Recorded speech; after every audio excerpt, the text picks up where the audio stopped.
होशे अध्याय 1। यहोवा का संदेश बैरी के बेटे होशे के पास उन दिनों पहुंचा जब यहूदा में उजिया, योताम, आहाज और हिजकिया का राज था और इसराइल में योआश के बेटे यरोबाम का राज था। जब यहोवा ने होशे के जरिए अपना संदेश लोगों को सुनाना शुरू किया, तब यहोवा ने होशे से कहा, तू जाकर एक ऐसी औरत से शादी कर जो बाद में वेश्या के काम करेगी और अपनी बदचलनी से बच्चे पैदा करेगी, क्योंकि इस देश ने वेश्या जैसे काम करके यहोवा से पूरी तरह मुंह फेर लिया है। इसलिए होशे ने जाकर दिबलैम की बेटी गोमेर से शादी की। गोमेर गर्भवती हुई और उसने होशे के बेटे को जन्म दिया। तब यहोवा ने होशे से कहा, तू इस लड़के का नाम इजराएल रख, क्योंकि इजराएल में जो खून की नदियां बहाई गई थीं, उसके लिए मैं कुछ समय बाद यहू के घराने से हिसाब मांगूंगा और इसराइल के राज का अंत कर दूंगा। उस दिन मैं इजराएल की घाटी में इसराइल की कमान तोड़ दूंगा। वो फिर से गर्भवती हुई और उसने एक बेटी को जन्म दिया।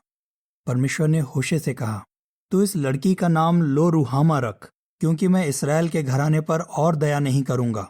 मैं उन्हें जरूर खदेड़ दूंगा, लेकिन मैं यहूदा के घराने पर दया करूंगा और मैं उनका परमेश्वर यहोवा उन्हें बचाऊंगा, मगर तीर कमान या तलवार या युद्ध या घोड़ों या घुड़सवारों के जरिए नहीं। लो रुहामा का दूध छुड़ाने के बाद वो गर्भवती हुई और उसने एक बेटे को जन्म दिया। फिर परमेश्वर ने कहा, तू इस लड़के का नाम लो अमी रख, क्योंकि तुम मेरे लोग नहीं हो और मैं तुम्हारा परमेश्वर नहीं होऊंगा। और इसराइल के लोगों की गिनती समुंदर की बालू के किनको जैसी होगी, जिन्हें ना तौला जा सकता है और ना ही गिना जा सकता है। और जिस जगह उनसे कहा गया था, तुम मेरे लोग नहीं हो, वहां उनसे कहा जाएगा, तुम जीवित परमेश्वर के बेटे हो। और यहूदा के लोगों और इसराइल के लोगों को इकट्ठा करके एक किया जाएगा और वो अपने लिए एक मुखिया चुनेंगे और देश से बाहर निकल जाएंगे, क्योंकि वो दिन इजराइल के लिए एक खास दिन होगा। अध्याय 2। अपने भाइयों से कहो, तुम मेरे लोग हो। अपनी बहनों से कहो, तुम औरतों पर परमेश्वर ने दया की है। अपनी मां को दोषी ठहराओ, हाँ उसे दोषी ठहराओ, क्योंकि वो मेरी पत्नी नहीं है और मैं उसका पति नहीं हूं। वो अब और वेश्या के काम ना करे, वह विचार करना बंद कर दे, वरना मैं उसके कपड़े उतारकर उसे जन्म के दिन के समान नंगी कर दूंगा, उसे वीराने जैसा बना दूंगा, सूखे देश जैसा बदहाल कर दूंगा, ताकि वो प्यासी मर जाए। मैं उसके बेटों पर दया नहीं करूंगा, क्योंकि वो बदचलनी से पैदा हुए थे। उनकी मां ने वेश्या के काम किए, जिसकी कोख में वे थे। उसने शर्मनाक काम किए। उसने कहा, मैं अपने यारों के पास जाऊंगी जो मुझ पर मरते हैं, जो मुझे रोटी और पानी देते हैं, ऊन और मलमल के कपड़े, तेल और दाखमदीरा देते हैं। इसलिए मैं कांटों का बाड़ा बांधकर उसका रास्ता रोक दूंगा, पत्थर की दीवार खड़ी कर दूंगा, ताकि वो अपना रास्ता ना ढूंढ सके। वो अपने यारों के पीछे भागेगी जो उस पर मरते थे, मगर उन तक पहुंच नहीं पाएगी। वो उन्हें बहुत ढूंढेगी, मगर वो उसे नहीं मिलेंगे। तब वो कहेगी, मैं अपने पहले पति के पास लौट जाऊंगी, क्योंकि उसके साथ रहते वक्त मेरी हालत कहीं ज्यादा अच्छी थी। उसने ये नहीं माना कि उसे अनाज, नई दाखमदीरा और तेल देने वाला मैं था। मैंने ही उसे भरपूर चांदी और सोना दिया था, जिन्हें लोगों ने बाल के लिए इस्तेमाल किया। इसलिए मैं वापस आऊंगा और कटाई के समय उससे अनाज छीन लूंगा, अंगूर बटोरने के समय नई दाखमदीरा ले लूंगा, ऊन और मलमल का कपड़ा छीन लूंगा जिससे वो अपना तन ढकती है। मैं उसके यारों के सामने उसके नंगेपन का पर्दाफाश कर दूंगा। कोई भी आदमी उसे मेरे हाथ से नहीं छुड़ाएगा। मैं उसकी सारी खुशियों का अंत कर दूंगा, उसके त्योहारों, नए चांद के मौकों, सब्त के मौकों और जश्नों का अंत कर दूंगा। मैं उसकी अंगूर की बेलों और अंजीर के पेड़ों को नष्ट कर दूंगा, जिनके बारे में वो कहती है, ये सब मेरी कमाई है जो मेरे यारों ने मुझे दी है। मैं उन्हें जंगल बना दूंगा और मैदान के जंगली जानवर उन्हें खा जाएंगे। मैं उससे उन सारे दिनों का हिसाब मांगूंगा जब वो बाल की मूरतों के आगे बलिदान चढ़ाती थी, कान की बालियों और गहनों से खुद को संवारती थी और अपने यारों के पीछे भागती थी, और मुझे वो बिल्कुल भूल गई थी। यहोवा का ये ऐलान है। इसलिए मैं उसे कायल करूंगा, उसे वीराने में ले जाऊंगा उसका दिल जीतने के लिए उससे बात करूंगा। तब मैं उसके अंगूरों के बाग उसे लौटा दूंगा, आकोर घाटी को आशा का द्वार बना दूंगा। वहां वो मुझे जवाब देगी जैसे जवानी में दिया करती थी, उस दिन की तरह जब वो मिस्र देश से बाहर आई थी। यहोवा ऐलान करता है, उस दिन तू मुझे अपना पति कहेगी और फिर कभी अपना मालिक नहीं कहेगी। मैं उसकी जबान से बाल की मूरतों का नाम मिटा दूंगा, उन्हें फिर कभी उनके नाम से याद नहीं किया जाएगा। उस दिन मैं अपने लोगों की खातिर मैदान के जंगली जानवरों, आकाश के पक्षियों और जमीन पर रेंगने वाले जीव जंतुओं से एक करार करूंगा। मैं देश से तीर कमान, तलवार और युद्ध मिटा दूंगा। मैं उन्हें महफूज बसे रहने दूंगा। मैं तेरे साथ हमेशा के बंधन में बंध जाऊंगा। नेकी और न्याय, अटल प्यार और दया के मुताबिक तेरे साथ बंधन में बंध जाऊंगा। मैं सच्चाई से तेरे साथ बंधन में बंध जाऊंगा और तू जरूर मुझ यहोवा को जान जाएगी। यहोवा ऐलान करता है, उस दिन मैं सुनूंगा, मैं आसमान की सुनूंगा, आसमान धरती की सुनेगा। धरती अनाज, नई दाख मदिरा और तेल की सुनेगी और वो इजराइल की सुनेंगे। मैं उसे बीज की तरह अपने लिए धरती पर बोऊंगा। मैं उस पर दया करूंगा जिस पर दया नहीं की गई थी, और जो मेरे लोग नहीं थे उनसे मैं कहूंगा, तुम मेरे लोग हो, और वो कहेंगे, तू हमारा परमेश्वर है। अध्याय 3। फिर यहोवा ने मुझसे कहा, जा, उस औरत से फिर से प्यार कर जिसे कोई और प्यार करता है और जो व्यभिचार करती है, ठीक जैसे यहोवा भी इसराइल के लोगों से प्यार करता है, इसके बावजूद कि वो दूसरे देवताओं की तरफ मुड़ जाते हैं और किशमिश की टिक्कियां बहुत पसंद करते हैं। इसलिए मैंने चांदी के 15 टुकड़े और 1.5 होमेर जौ देकर उस औरत को खरीद लिया। फिर मैंने उससे कहा, तू कई दिनों के लिए मेरी बनकर रहेगी। तू वेश्या का काम मत करना और पराये आदमी के साथ संबंध मत रखना, और मैं भी तेरे साथ संबंध नहीं रखूंगा। ऐसा इसलिए है क्योंकि एक लंबे अरसे तक इसराइल के लोगों पर कोई राजा और हाकिम नहीं होगा।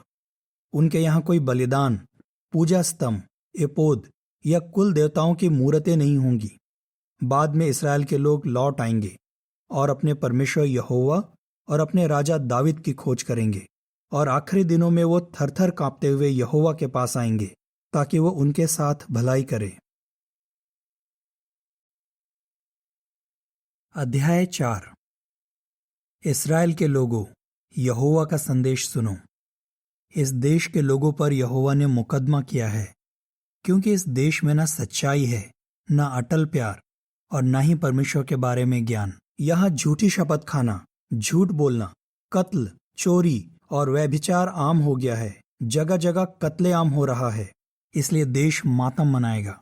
इसका हर निवासी घुल घुल कर मर जाएगा। मैदान के जंगली जानवर और आकाश के पक्षी, यहाँ तक कि समुंदर की मछलियां, सब नाश हो जाएंगे। कोई आदमी किसी का विरोध ना करे, ना ही उसे फटकारे, क्योंकि तुम्हारे लोग याजक का विरोध करने वालों की तरह हैं।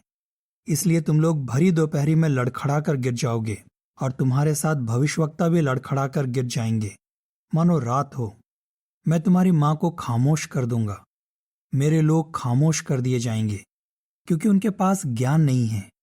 तुम लोगों ने ज्ञान को ठुकरा दिया है, इसलिए मैं भी तुम्हें ठुकरा दूंगा, और तुम याजकों के नाते मेरी सेवा ना कर सकोगे। तुम अपने परमेश्वर का कानून भूल गए हो, इसलिए मैं भी तुम्हारे बेटों को भूल जाऊंगा। उनकी गिनती जितनी बढ़ती गई, वो मेरे खिलाफ उतने ही ज्यादा पाप करते गए। मैं उनका सम्मान अपमान में बदल दूंगा। वो मेरे लोगों के पापों पर पलते हैं, उनके गुनाहों के लालची हैं। लोगों और याजकों का एक ही अंजाम होगा। मैं उनसे उनके कामों का हिसाब लूंगा और उन्हें उनके किए की सजा दूंगा। वो खाएंगे मगर उनका जी नहीं भरेगा।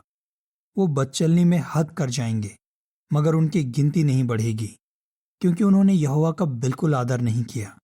बदचलनी और पुरानी और नई दाख मदिरा सही काम करने का इरादा कमजोर कर देती हैं। मेरे लोग अपने लकड़ी के देवताओं से सलाह करते हैं। वही करते हैं जो उनका डंडा उनसे कहता है, क्योंकि वेश्या के काम करने की फितरत उन्हें भड़का देती है। वो वेश्या के काम करके अपने परमेश्वर के अधीन होने से इनकार कर देते हैं। वो पहाड़ों की चोटियों पर बलिदान चढ़ाते हैं, पहाड़ियों पर बलिदान चढ़ाते हैं, ताकि उसका धुआं उठे। बांज और शिलाजीत पेड़ और हर बड़े पेड़ के नीचे ऐसा करते हैं, क्योंकि इन पेड़ों के नीचे अच्छी छाया होती है। इसीलिए तुम्हारी बेटियां वेश्या के काम करती हैं और तुम्हारी बहुएं व्यभिचार करती हैं। मैं तुम्हारी बेटियों से उनके वेश्या के कामों का हिसाब नहीं मांगूंगा, न ही तुम्हारी बहुओं से उनके व्यभिचार का हिसाब मांगूंगा, क्योंकि आदमी वेश्याओं के साथ निकल पड़ते हैं और मंदिर की वेश्याओं के साथ बलिदान चढ़ाते हैं। ये लोग जो समझ नहीं रखते नाश किए जाएंगे। हे इस्राएल, तू वेश्या के काम करती है, मगर हे यहूदा, तू उसके जैसा पाप मत करना। तू न गिलगाल जाना, न ही बेत आवेन जाना, और ये कहकर शपथ न खाना, यहोवा के जीवन की शपथ। इस्राएल ने एक जिद्दी गाय की तरह जिद की है। क्या यहोवा अब उनकी चरवाही करेगा, जैसे कोई खुले चारागाह में मेढ़े को चराता है? एप्रैम मूर्तियों से जुड़ गया है, उसे वैसे ही रहने दो। जब उनकी शराब खत्म हो जाती है तो वो बदचलनी में हद कर जाते हैं। उसके शासकों को बेइज्जती बहुत प्यारी है। आंधी उसे अपने पंखों में लपेट कर उड़ा ले जाएगी और वो अपने बलिदानों की वजह से शर्मिंदा होंगे। अध्याय 5। याजकों सुनो, इस्राएल के घराने ध्यान दे, राजा के घराने सुन, तुम्हारा न्याय किया जाएगा, क्योंकि तुम मिस्पा के लिए एक फंदा हो और ताबोर पर बिछाया जाल हो। जो गिर गए हैं वो बढ़ चढ़कर खून बहा रहे हैं। मैं उन सबको आगाह कर रहा हूं। मैं एप्रैम को जानता हूं, इस्राएल मुझसे छिपा नहीं है, क्योंकि हे एप्रैम, तूने बदचलनी में हद कर दी है। इस्राएल ने खुद को दूषित कर लिया है। उनके काम उन्हें अपने परमेश्वर की तरफ लौटने नहीं देते, क्योंकि उनमें वेश्या के काम करने की फितरत है और वो यहोवा की कदर नहीं करते। इस्राएल के घमंड ने उसके खिलाफ गवाही दी है। इस्राएल और एप्रैम दोनों ने अपने गुनाहों की वजह से ठोकर खाई है। उनके साथ यहूदा ने भी ठोकर खाई है। वो अपनी भेड़ बकरियों और मवेशियों को लेकर यहोवा की खोज करने निकले, मगर उसे पा नहीं सके। उसने खुद को उनसे दूर कर लिया है। उन्होंने यहोवा से गद्दारी की है, क्योंकि वो परदेसी लड़कों के पिता बने हैं। अब 1 महीने के अंदर उन्हें और उनके हिस्सों को नाश कर दिया जाएगा। गीबा में नरसिंगा फूंको, रामा में तुरी फूंको, बेत आवेन में युद्ध का ऐलान करो। हे बिन्यामीन, हम तेरे पीछे पीछे आते हैं। हे एप्रैम, सजा के दिन तेरा ऐसा हश्र होगा कि देखने वालों का दिल दहल जाएगा। मैंने ऐलान कर दिया है कि इस्राएल के गोत्रों के साथ क्या होना तय है। यहूदा के हाकिम उनके जैसे हैं जो सीमा चिन्ह सरका देते हैं। मैं उन पर अपनी जलजलाहट पानी की तरह उंडेलूंगा। एप्रैम पर जुल्म किया जा रहा है, उसकी सजा उसे कुचल रही है, क्योंकि उसने अपने दुश्मन के पीछे पीछे जाने की ठान ली थी। इसलिए मैं एप्रैम के लिए कपड़ कीड़े जैसा और यहूदा के घराने के लिए सड़न जैसा था। जब एप्रैम ने अपनी बीमारी और यहूदा ने अपना घाव देखा, तो एप्रैम अशूर गया और एक महान राजा के पास दूत भेजे, मगर वो राजा तुम्हें चंगा नहीं कर पाया, तुम्हारा घाव ठीक नहीं कर पाया। मैं एप्रैम के लिए एक जवान शेर जैसा और यहूदा के घराने के लिए एक ताकतवर शेर जैसा बनूंगा। मैं खुद उनकी बोटी बोटी कर दूंगा। मैं उन्हें उठा ले जाऊंगा और कोई उन्हें मेरे पंजे से नहीं छुड़ाएगा। मैं अपनी जगह लौट जाऊंगा और तब तक वहां रहूंगा जब तक कि वो अपने पाप का अंजाम नहीं भुगतते। फिर वो मेरी मंजूरी पाना चाहेंगे। जब वो संकट में होंगे तो मेरी खोज करेंगे। अध्याय 6। आओ, हम यहोवा के पास लौट जाएं। उसने हमारी बोटी बोटी कर दी है, मगर वो हमें चंगा करेगा। उसने हमें घायल किया है, मगर वो हमारे घावों पर पट्टी बांधेगा। वो 2 दिन बाद हमें दोबारा जान फूंकेगा, तीसरे दिन हमें खड़ा कर देगा और हम उसके सामने जिएंगे। हम यहोवा को जानेंगे, उसे जानने के लिए जी जान से मेहनत करेंगे। भोर की तरह उसका आना पक्का है। वो मूसलाधार बारिश की तरह हमारे पास आएगा, वसंत की बारिश की तरह जो पूरी धरती को सींचती है। हे एप्रैम, मुझे तेरे साथ क्या करना चाहिए? हे यहूदा, मुझे तेरे साथ क्या करना चाहिए? क्योंकि तुम्हारा अटल प्यार सुबह के बादल की तरह और ओस की तरह है जो जल्दी गायब हो जाती है। इसलिए मैं भविष्यवक्ताओं के जरिए उन्हें काट डालूंगा, अपने मुंह के वचनों से उन्हें मार डालूंगा। तुम्हें जो फैसले सुनाए जाएंगे वो रोशनी की तरह चमकेंगे। मैं अटल प्यार से खुश होता हूँ, बलिदान से नहीं। परमेश्वर के बारे में ज्ञान से खुश होता हूँ, पूरी होम बलियों से नहीं। मगर उन्होंने अदना इंसानों की तरह करार तोड़ दिया है। वहां उन्होंने मेरे साथ विश्वासघात किया है। गिलाद दुष्टों का नगर है, खून से रंगा हुआ है। याजकों की टोली लुटेरे दल की तरह है, जो किसी को पकड़ने के लिए घात लगाता है। वो शेकेम की सड़क पर कत्ल करते हैं। उनका चाल चलन शर्मनाक है। मैंने इसराइल के घराने में एक घिनौनी बात देखी है। वहां एप्रैम वेश्या के काम करती है। इसराइल ने खुद को दूषित कर लिया है। मगर हे यहूदा, तेरे लिए कटाई का समय तय है। मैं अपने लोगों को इकट्ठा करके बंधुआई से वापस लाऊंगा। अध्याय 7।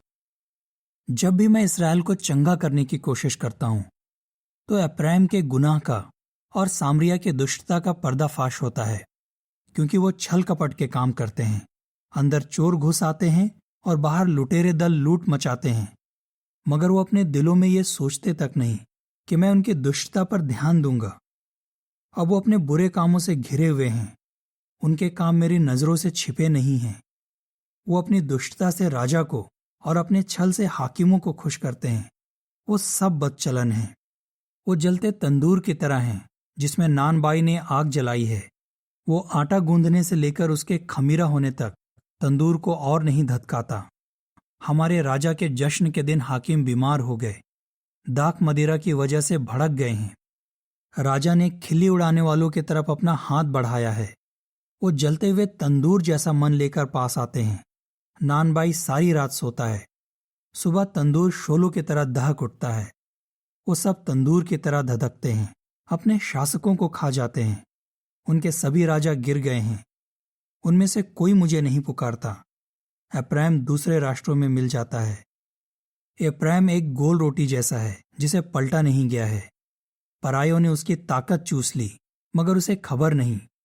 उसके बाल सफेद हो गए, मगर उसे पता नहीं। इसराइल के घमंड ने उसके खिलाफ गवाही दी है, मगर इतना कुछ होने के बावजूद वो अपने परमेश्वर यहोवा के पास नहीं लौटे और न ही उस पर आस लगाई। एप्रैम एक फाख्ते जैसा है, जिसमें बुद्धि नहीं है, समझ नहीं है। उन्होंने मिस्र को पुकारा है, वो अशूर गए हैं। वो जहां भी जाएं, मैं उन पर अपना जाल डालूंगा। मैं उन्हें आकाश के पक्षियों की तरह नीचे गिरा दूंगा। मैं उन्हें सजा दूंगा, ठीक जैसे मैंने उनकी टोली को खबरदार किया था। धिक्कार है उन पर, क्योंकि वो मुझसे दूर भाग गए हैं। वो नाश हो जाएं, क्योंकि उन्होंने मेरे खिलाफ अपराध किया है। मैं उन्हें छुड़ाने ही वाला था, मगर उन्होंने मेरे खिलाफ झूठ बोला। वो अपने पलंग पर बिलख बिलख कर रोते रहे, फिर भी उन्होंने मदद के लिए मुझे दिल से नहीं पुकारा। वो अनाज और नई दाख मदिरा के लिए अपने शरीर पर घाव करते रहे। वो मेरे खिलाफ हो जाते हैं। मैंने उन्हें शिक्षा दी और उनके बाजुओं को मजबूत किया, फिर भी वो मेरे खिलाफ जाकर बुरा करने की साजिश रचते हैं। उन्होंने अपना रास्ता बदला, मगर ऊंचाई की तरफ नहीं। वो ढीली कमान की तरह भरोसे के लायक नहीं थे। उनके हाकिम तलवार से मार डाले जाएंगे, क्योंकि वो अपनी जीभ से विरोध करते हैं। इसलिए वो मिस्र में मजाक बनकर रह जाएंगे।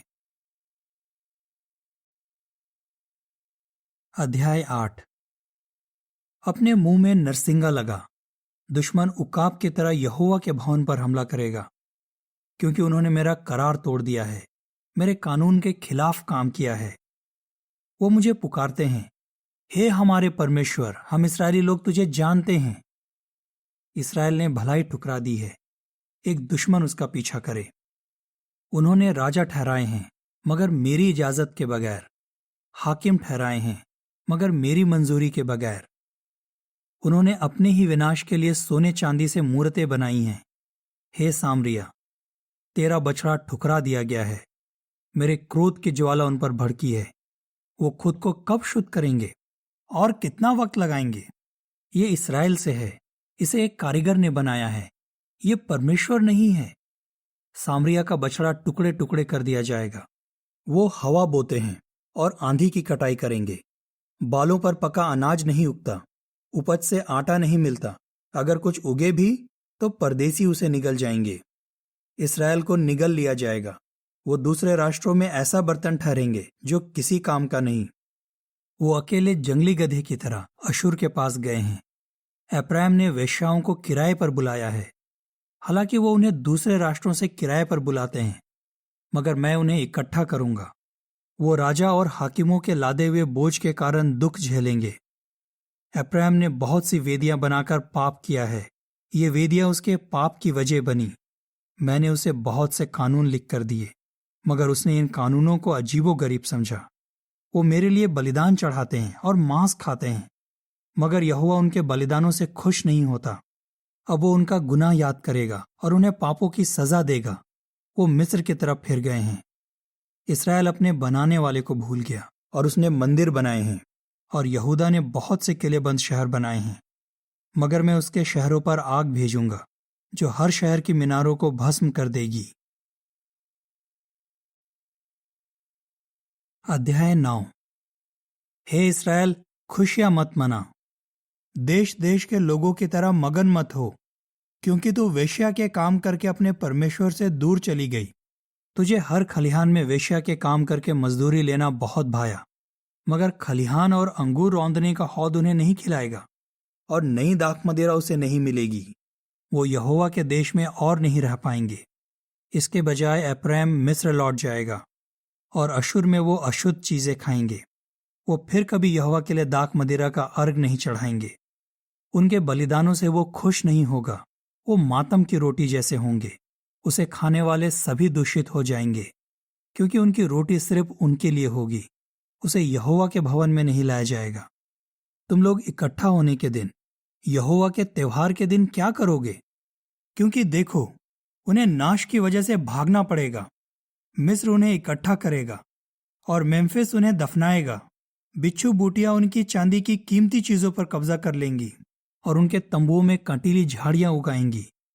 हिसाब लेने के दिन जरूर आएंगे, बदला चुकाने के दिन जरूर आएंगे, और इसराइल इसे जान जाएगा। उनका भविष्यवक्ता मूर्ख साबित होगा और प्रेरित जन पागल हो जाएगा। तेरे गुनाह बेहिसाब हैं, इसलिए तुझसे बढ़ चढ़कर दुश्मनी की गई है। एप्रैम का पहरेदार मेरे परमेश्वर के साथ था, मगर अब उसके भविष्यवक्ताओं के सभी तौर तरीके बहेलिए के फंदों जैसे हैं। उसके परमेश्वर के भवन में दुश्मनी है। वो ऐसे कामों में डूब गए हैं जो नाश लाते हैं, जैसे गीबा के दिनों में हुआ था। वो उनका गुनाह याद करेगा और उन्हें पापों की सजा देगा। मुझे इसराइल ऐसे मिला जैसे वीराने में अंगूर मिलते हैं। जब मैंने तुम्हारे पुरखों को देखा तो वो अंजीर के पेड़ पर लगे पहले फल जैसे थे, मगर वो पोर के बाल के पास चले गए। उन्होंने शर्मनाक चीज के लिए खुद को समर्पित कर दिया। वो उस चीज की तरह घिनौने बन गए जिससे वो प्यार करते थे। एप्रैम की शान एक चिड़िया की तरह फुर हो जाती है। ना कोई पैदा होता है, ना कोई औरत गर्भवती होती है, ना ही किसी का गर्भ ठहरता है। चाहे वो बच्चों को पाले पोसे, तो भी मैं उन्हें उनसे छीन लूंगा, ताकि एक भी आदमी ना बचे। हाँ, जब मैं उनसे मुंह फेर लूंगा तो वो बर्बाद हो जाएंगे। एप्रैम जो चारागाह में बोया गया था, मेरे लिए सोर जैसा था। अब एप्रैम को अपने बेटों को वध होने के लिए लाना होगा। हे यहोवा, उन्हें जो देना चाहिए उन्हें दे। ऐसी कोख जिसमें बच्चे मर जाएं, और ऐसे स्तन जो सूखे रहें। उन्होंने गिलगाल में सारी बुराई की थी, वहां मुझे उनसे नफरत हो गई। उनकी दुष्टता की वजह से मैं उन्हें अपने भवन से खदेड़ दूंगा। मैं उन्हें फिर कभी प्यार नहीं करूंगा। उनके सब हाकिम ढीठ हैं। एप्रैम एक पेड़ की तरह काट दिया जाएगा। उनकी जड़ सूख जाएगी और वो कोई फल नहीं देंगे। चाहे वो बच्चे पैदा करे, तो भी मैं उनके दुलारों को मार डालूंगा। मेरा परमेश्वर उन्हें ठुकरा देगा, क्योंकि उन्होंने उसकी नहीं सुनी। वो दूसरे राष्ट्रों में भगौड़े बनकर फिरेंगे। अध्याय 10। इसराइल अंगूर की सड़ी बेल है जिस पर फल लगते हैं। उस पर जितने ज्यादा फल लगते हैं, वो उतनी ज्यादा वेदियां खड़ी करता है। उसकी जमीन जितनी अच्छी उपज देती है, उसके पूजा स्तंभ उतने ही शानदार होते हैं। उनका दिल कपटी है, अब वो दोषी पाए जाएंगे। ऐसा कोई है जो उनकी वेदियां तोड़ डालेगा, उनके पूजा स्तंभ नाश कर देगा। अब वो कहेंगे, हमारा कोई राजा नहीं, क्योंकि हमने यहोवा का डर नहीं माना। अगर राजा होता भी तो वो हमारे लिए क्या कर पाता? वो खोखली बातें कहते हैं, झूठी शपथ खाते हैं और करार करते हैं। इसलिए अन्याय ऐसा बढ़ गया है जैसे जहरीले पौधे कूड़ों में देखते ही देखते उगाते हैं। सामरिया के निवासी बेतावेन के बछड़े की मूरत के लिए डरेंगे। वहां के लोग उसके लिए मातम मनाएंगे। पराये देवता के पुजारी भी मातम मनाएंगे, जो कभी उसकी और उसकी शान की वजह से खुशियां मनाते थे, क्योंकि वो मूरत उनसे दूर बंधुआई में चली जाएगी। वो मूरत अशुर ले जाई जाएगी ताकि एक महान राजा को तोहफे में दी जा सके। एप्रैम शर्मिंदा किया जाएगा। इसराइल ने जो सलाह मानी थी उसकी वजह से वो शर्मिंदा किया जाएगा।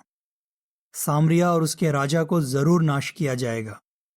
वो उस टहनी जैसा होगा जिसे तोड़कर पानी में फेंक दिया गया हो। बेत आवेन की ऊंची जगह जो इसराइल का पाप है मिटा दी जाएंगी। उनकी वेदियों पर कांटे और कटीली झाड़ियां उगेंगी। लोग पहाड़ों से कहेंगे, हमें ढक लो, और पहाड़ियों से कहेंगे, हम पर गिर पड़ो। हे इसराइल, तू गिबा के दिनों से पाप करता आया है। वहां वो पाप में लगे रहे। युद्ध ने गिबा में दुष्टों को पूरी तरह नहीं मिटाया। मैं भी जब चाहूं उन्हें सजा दूंगा। जब उनके दोनों गुनाहों का बोझ उन पर लादा जाएगा, तब देश देश के लोग उनके खिलाफ इकट्ठा होंगे। एप्रैम सधी हुई गाय था जिसे दावना बहुत पसंद था, इसलिए मैंने उसकी सुंदर गर्दन बख्श दी। अब मैं एप्रैम पर किसी को सवार कराऊंगा। यहूदा हल जोतेगा, याकूब उसके लिए हेंगा खींचेगा। अपने लिए नेकी के बीज बोओ और अटल प्यार की फसल काटो। जब तक यहोवा की खोज करने का समय है, अपने लिए उपजाऊ जमीन जोतो, और वो आएगा और तुम्हें नेकी सिखाएगा। मगर तुमने दुष्टता के लिए हल जोता है और बुराई की फसल काटी है। तुम छल का फल खा रहे हो, क्योंकि तुमने अपने तौर तरीकों पर, अपने बेहिसाब योद्धाओं पर भरोसा रखा है। तुम्हारे लोगों के बीच युद्ध का शोर सुनाई देगा। तुम्हारे सारे किलेबंद शहर नाश हो जाएंगे, जैसे बेत अरबेल को शलमान ने नाश किया था। लड़ाई के दिन माओं को उनके बच्चों के साथ पटककर मार डाला गया था। हे बेतेल, तेरी घोर दुष्टता की वजह से तेरे साथ यही किया जाएगा। भोर को इसराइल का राजा जरूर नाश किया जाएगा। अध्याय 11। जब इसराइल एक छोटा लड़का था तो मैं उसे प्यार करता था। मैंने अपने बेटे को मिस्र से बुलाया। वो जितना ज्यादा उन्हें पुकारते, उतना ज्यादा वो उनसे दूर चले जाते। वो बाल की मूरतों के लिए बलिदान चढ़ाते रहे, खुदी हुई मूरतों के लिए बलिदान अर्पित करते रहे। मगर मैंने ही एप्रैम को चलना सिखाया था। मैं उन्हें अपनी बाहों में ले लेता था, मगर उन्होंने ये नहीं माना कि मैंने उन्हें चंगा किया था। इंसानों की डोरी से और प्यार की डोरी से मैं उन्हें अपनी तरफ खींचता रहा। मैं उनके लिए गर्दन से जुआ हटाने वाले जैसा था, और मैं हरेक को प्यार से खाना देता था।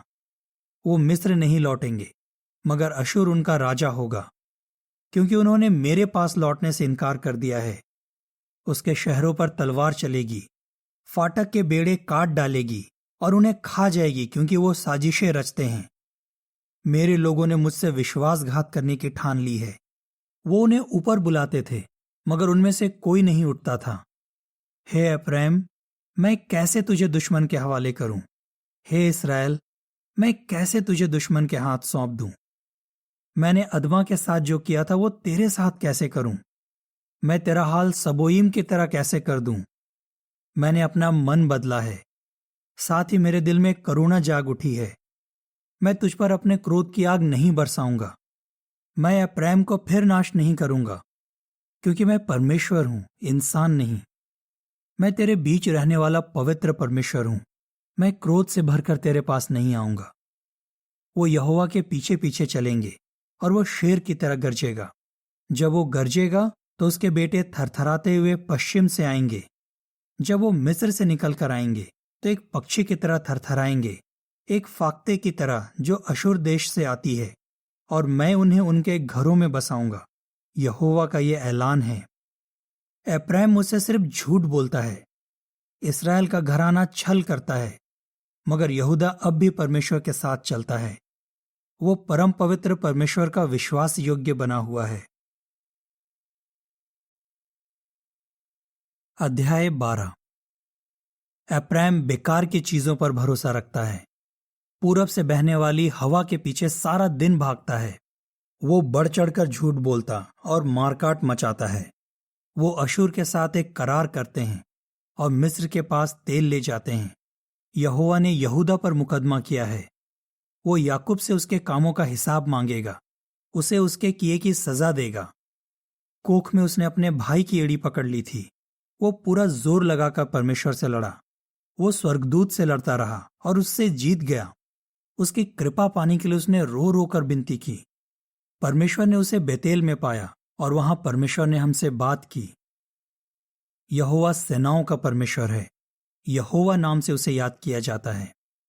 इसलिए अपने परमेश्वर के पास लौट जा, अटल प्यार जाहिर करता रह, न्याय करता रह और हमेशा अपने परमेश्वर पर आशा रख। मगर लेन देन करने वाले के हाथ में छल का तराजू है, उसे धोखाधड़ी करना बहुत पसंद है। एप्रैम कहता रहता है, हां, मैं दौलतमंद हो गया हूं, मुझे खजाना मिल गया है। मेरी सारी मेहनत में वो कोई दोष या पाप नहीं पा सकते। मगर मैं यहोवा तब से तेरा परमेश्वर हूं, जब इस्राएल मिस्र में ही था। मैं तुझे दोबारा तंबुओं में बसाऊंगा, जैसे तय समय के दिनों में हुआ करता है। मैंने भविष्यवक्ताओं से बात की, उन्हें दर्शन पर दर्शन दिए, उनके जरिए मिसालें बताईं। गिलाद में धोखा और झूठ पाया गया। गिलगाल में उन्होंने बैलों की बलि की। उनकी वेदियां पत्थरों के उस ढेर जैसी हैं जो खेत के कूड़ों में होता है। याकूब अराम के इलाके में भाग गया। इसराइल ने वहां पत्नी पाने के लिए मजदूरी की, भीड़ों की रखवाली की। यहोवा ने एक भविष्यवक्ता के जरिए इसराइल को मिस्र से निकाला, एक भविष्यवक्ता के जरिए उसकी हिफाजत की। एप्रैम ने परमेश्वर को बहुत गुस्सा दिलाया, उस पर खून का दोष बना हुआ है। उसने अपने प्रभु का अपमान किया है, प्रभु उसे इसका सिला देगा। अध्याय 13। जब एप्रैम बोलता तो लोग कांप उठते थे। वो इसराइल में सबसे बड़ा था, मगर वो बाल की पूजा करके दोषी बन गया और मर गया। अब वो और भी पाप करते हैं, अपनी चांदी ढालकर मूरतें बनाते हैं। उनके कारीगर हुनरमंदी से मूरतें बनाते हैं। वो कहते हैं, बलिदान चढ़ाने वाले आकर बछड़ों को चूमे। इसलिए वो सुबह के बादल की तरह और ओस की तरह बन जाएंगे, जो जल्दी गायब हो जाती है। भूसी की तरह बन जाएंगे, जिसे आंधी खलिहान से उड़ा ले जाती है। धुएं की तरह बन जाएंगे, जो धुआंरे से निकल जाता है। मगर मैं यहोवा तब से तेरा परमेश्वर हूं, जब इसराइल मिस्र में ही था। तू मुझे छोड़ किसी और परमेश्वर को नहीं जानता था। मेरे सिवा तेरा कोई और उद्धार करता नहीं है। मैंने तुझे तब देखा जब तू वीराने में था, सूखे इलाके में था। वो अपने चारागाहों से संतुष्ट हो गए। संतुष्ट होने पर उनका मन घमंड से भर गया और वो मुझे भूल गए। मैं उनके लिए जवान शेर जैसा बन जाऊंगा, एक चीते जैसा जो रास्ते में घात लगाए रहता है। मैं ऐसी रीछनी की तरह उन पर टूट पड़ूंगा जिसके बच्चे खो गए हैं। मैं उनकी छाती चीर दूंगा, एक शेर की तरह उन्हें वहीं खा जाऊंगा। मैदान का एक जंगली जानवर उनकी बोटी बोटी कर देगा। हे इस्राएल, वो तुझे नाश कर देगा, क्योंकि तू मेरे खिलाफ हो गया है, अपने मददगार के खिलाफ।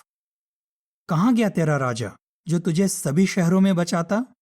कहां गए तेरे शासक? उनके बारे में तूने कहा था, मुझे एक राजा और हाकिम दे। मैंने गुस्से से भरकर तुझे एक राजा दिया और अब जलजलाहट में आकर उसे ले लूंगा। एप्रैम के गुनाहों की गठरी बांधी गई है, उसका पाप संभाल कर रखा गया है। उसे बच्चा जनने का सा दर्द उठेगा, मगर वो नासमझ बच्चा है। पैदा होने का समय आ गया है, मगर वो बाहर नहीं आना चाहता। मैं उन्हें कब्र की गिरफ्त से छुड़ाऊंगा, मौत के चंगुल से छुड़ाकर उन्हें वापस लाऊंगा। हे मौत, तेरा डंक कहां है? हे कब्र, तेरी नाश करने की शक्ति कहां गई? मैं तुझ पर बिल्कुल दया नहीं करूंगा। चाहे वो नरकटों के बीच खूब बढ़े, फिर भी पूरब से हवा चलेगी, यहोवा की तरफ से हवा चलेगी। ये रेगिस्तान से चलेगी, उसका कुआं और सोता सुखा देगी। वो आकर उसकी सब अनमोल चीजों का खजाना लूट लेगा। सामरिया को दोषी ठहराया जाएगा, क्योंकि उसने अपने परमेश्वर से बगावत की है। वो तलवार से मारे जाएंगे, उनके बच्चों को पटक पटक कर मार डाला जाएगा और उनकी गर्भवती औरतों का पेट चीर दिया जाएगा। अध्याय 14। हे इस्राएल, अपने परमेश्वर यहोवा के पास लौट आ, क्योंकि तू अपने गुनाह की वजह से ठोकर खाकर गिर गया है। यहोवा के पास लौट आ और उससे कह, हमारे गुनाह माफ कर दे और जो अच्छा है वो हमसे स्वीकार कर। और हम अपने होंठों से तुझे तारीफ के बोल अर्पित करेंगे, जैसे हम बैलों का बलिदान चढ़ाते हैं। अशुर हमें नहीं बचाएगा। हम घोड़ों पर सवार नहीं होंगे और फिर कभी अपने हाथ की बनाई चीजों से ये नहीं कहेंगे, हे हमारे परमेश्वर, क्योंकि तू ही है जो अनाथ पर दया करता है। मैं उनकी विश्वासघात करने की बीमारी दूर कर दूंगा। मैं अपनी मर्जी से उन्हें प्यार करूंगा, क्योंकि मेरा क्रोध उनसे दूर हो गया है। मैं इसराइल के लिए ओस जैसा बनूंगा। वो सोसन के फूल की तरह खिलेगा और लाबानोन के पेड़ों की तरह अपनी जड़ें गहराई तक जमाएगा। उसकी टहनियां दूर दूर तक फैलेंगी। उसकी शोभा जैतून के पेड़ जैसी और खुशबू लाबानोन के पेड़ जैसी होगी। वो फिर से उसकी छाया में रहेंगे। वो अनाज उगाएंगे और अंगूर की बेल की तरह फूलेंगे फलेंगे। वो लाबानोन की दाख मदिरा की तरह मशहूर होगा। एप्रैम कहेगा, मूरतों से अब मेरा और क्या लेना देना। मैं उसकी सुनूंगा और उस पर नजर रखूंगा। मैं तेरे लिए सनोवर के हरे भरे पेड़ जैसा होऊंगा। मुझसे ही तुझे फल मिला करेगा। कौन बुद्धिमान है, वो इन बातों को समझे। कौन सूझबूझ वाला है, वो इन बातों को जाने। क्योंकि यहोवा की राहें सीधी हैं, नेक लोग उन पर चलेंगे, मगर अपराधी उन पर ठोकर खाकर गिरेंगे।